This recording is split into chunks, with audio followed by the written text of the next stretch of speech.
Bonjour à tous. Pour cette nouvelle vidéo, j'ai choisi de parler du coup de pied latéral.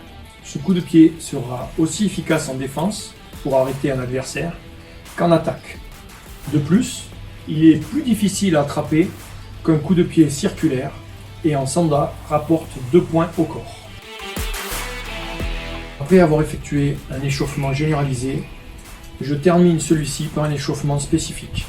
Dans le premier exercice, je vais m'attacher à finir d'étirer mes ischio-jambiers et mes adducteurs. Ici, pour les adducteurs, je descends en flexion et je pousse avec les coudes vers l'extérieur pour bien étirer les adducteurs.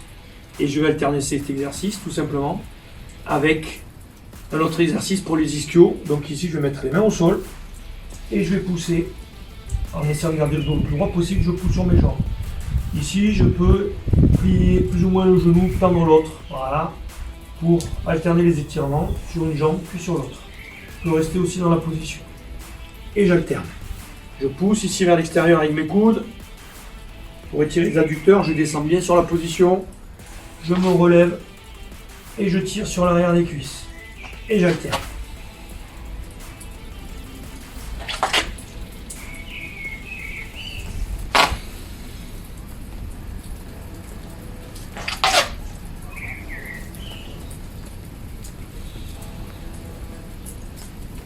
Voilà pour le premier exercice. Deuxième exercice, je vais passer sur des fentes latérales. Donc ici, je plie la jambe gauche, j'oriente mes deux pieds sur le côté gauche et je descends dans la position. Alors je ne vais pas juste me contenter de descendre sur la position. Une fois que j'ai cette jambe bien tendue, je vais pousser ma hanche dans cette direction. Je ne me contente pas juste de descendre, je pousse la hanche dans cette direction. Là. Même chose de l'autre côté, et je pousse bien la hanche.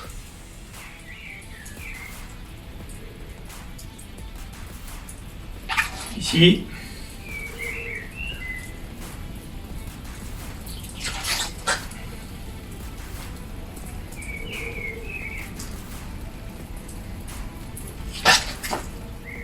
Là, je vais descendre sur le talon. Je garde ma jambe tendue, le pied vers le ciel, et je descends. Contrairement à ce que font certains, je me moque de savoir si mon talon ici est collé au sol ou pas. Pourquoi? Parce que je vais pousser vers l'extérieur avec mon coude pour étirer les adducteurs de cette jambe. Et je vais même accentuer le mouvement en me penchant vers l'avant afin d'utiliser mon poids de corps ici. Et je tire sur les ischios de la jambe tendue. Et je change de côté.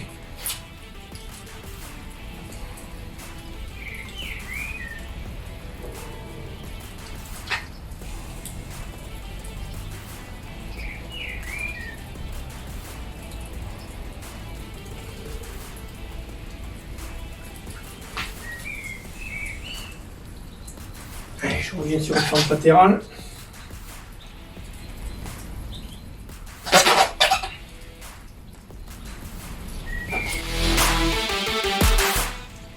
Je suis prêt maintenant à faire le coup de pied latéral. Je vais l'effectuer devant vous et je vais l'effectuer temps par temps. Donc je vais me mettre en garde.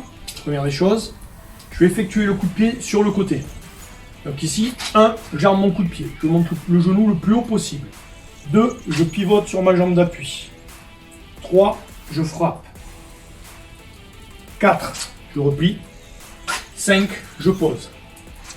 1, 2, 3, 4, 5. Alors quelque chose de très important, je fais le coup de pied d'un côté, je m'efforce de faire exactement la même chose de l'autre côté. Évidemment, on a tous un côté plus fort que l'autre, mais dès le départ, il faut s'habituer à travailler les deux côtés de la même façon. Sinon, l'écart se creuse et après, c'est impossible de venir rattraper la jambe qui est trop faible. Ici, côté gauche, 1, je monte mon genou pareil, le plus haut possible. Je stabilise la position. 2, je pivote. 3, je tends. 4, je replie. 5, je pose. Même chose. 1, je stabilise. 2, je pivote. 3, je frappe. 4, je replie. 5, je pose. Il n'est pas forcément facile de travailler dans le vide et de maintenir les positions. Donc ici, pour me concentrer vraiment sur la technique et pour me faciliter la tâche, je vais utiliser un support. Donc ça pourrait être un mur, pardon. Là, je vais utiliser une chaise tout simplement. Je viens positionner ma chaise. Ici, je vais prendre ma position. Cette fois-ci, mon coup de pied latéral, je vais le faire devant. Donc la première des choses, ça sera évidemment de se mettre de profil. Dans la position 1, je vais venir me mettre de profil. J'arme bien mon coup de pied. 2, je pivote. 3, je frappe. Ici, je peux tenir davantage la position. 3, je replie. 4, je pose derrière.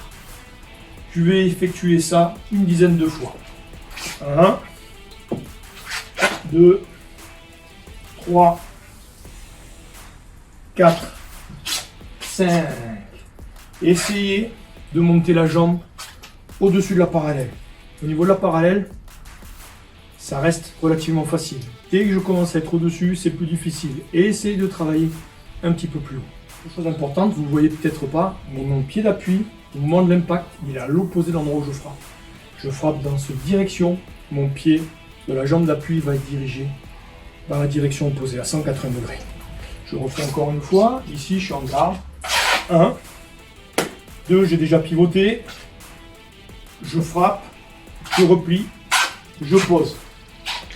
1, 2, 3, essayez de pas trop non plus vous pencher vers l'arrière.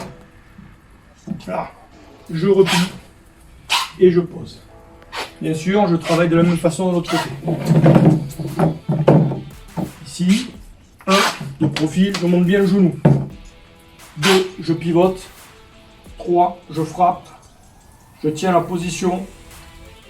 Je replie et je pose derrière. 1, je monte le genou le plus haut possible. 2, 3, je tiens la position. Je replie et je pose derrière. Voilà, dernière fois.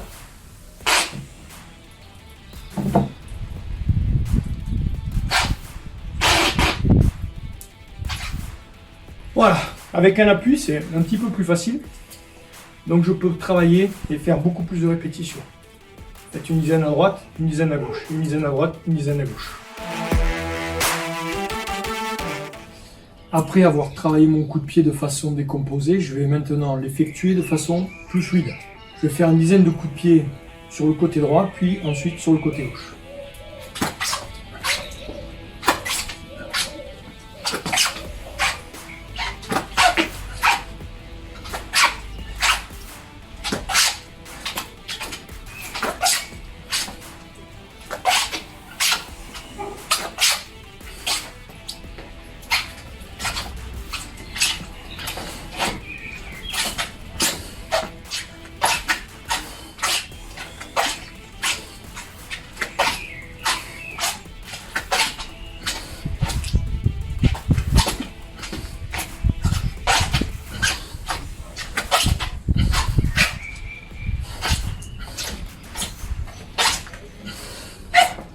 Habituellement, après avoir effectué ce travail sur place, je travaille en avançant et en reculant. Ici, avec le confinement, je vais m'efforcer de le faire sur place. Donc, je vais vous montrer d'abord ce que ça donne de profil, et ensuite de face pour que vous voyez un petit peu ce que je fais. Donc ici, je vais toujours me mettre de garde. Je vais faire mon coup de pied en jambe arrière pour l'instant, et à chaque fois, je vais alterner et je vais changer de jambe. Donc ici, je fais mon coup de pied, bam, je change de garde.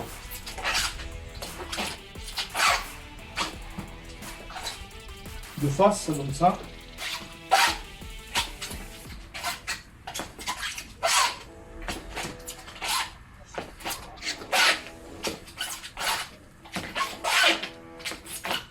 Voilà, tout simplement. Une chose importante, pour moi, le coup de pied latéral, il est intéressant, efficace au niveau bas, et surtout dans cette zone-là. Pas la peine de monter plus haut. Donc vous avez vu que quand je travaille la technique de façon décomposée, je m'efforce de monter un petit peu plus, tout simplement parce que ça me permet de travailler un petit peu mon gainage, mes muscles de soutien, mes adducteurs, mais après, quand je travaille en dynamique, je travaille plus dans cette zone-là, maximum ce niveau-là. Après avoir travaillé en jambe arrière, on va maintenant travailler en jambe avant. Donc, démonstration, ici, je vais me mettre dans ma garde. Voilà. Et je vais faire mon coup de pied à partir de cette garde. Donc, ici, bam, coup de pied, et je reprends la position. Coup de pied, et je reprends la position.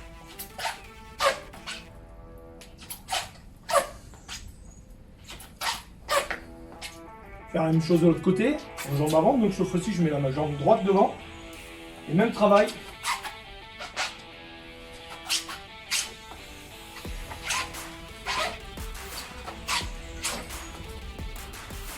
Tout simplement. Alors, ce qui est important, quand je vais faire ce type de travail, là je ne vais pas alterner constamment, comme ça je m'habitue à bien faire la technique. Ce qui va être important, très important, ça va être de bien ramener la jambe quand je vais frapper. Pour vous aider à repositionner votre jambe correctement après avoir effectué votre coup de pied latéral jambe avant, je vous propose un enchaînement suivant. Vous effectuez votre coup de pied latéral, vous mettez en garde et vous frappez avec le poing arrière. Donc, je suis ici.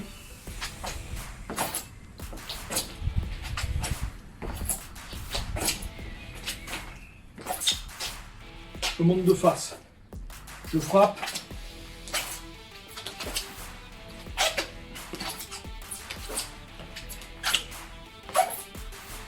En fait, ce que je fais, je frappe, j'emmène mon genou le plus loin possible. Avec l'élasticité musculaire des fessiers, je vais catapulter mon pied sur le côté. À partir de là, je peux venir faire ma droite. Ici, 1, 2. J'espère que cette vidéo vous sera utile et vous permettra d'améliorer votre coup de pied latéral. Profitez de cette période de confinement pour développer votre souplesse, travailler vos points faibles et essayez de maintenir votre condition physique. Bon entraînement, bon courage et à bientôt.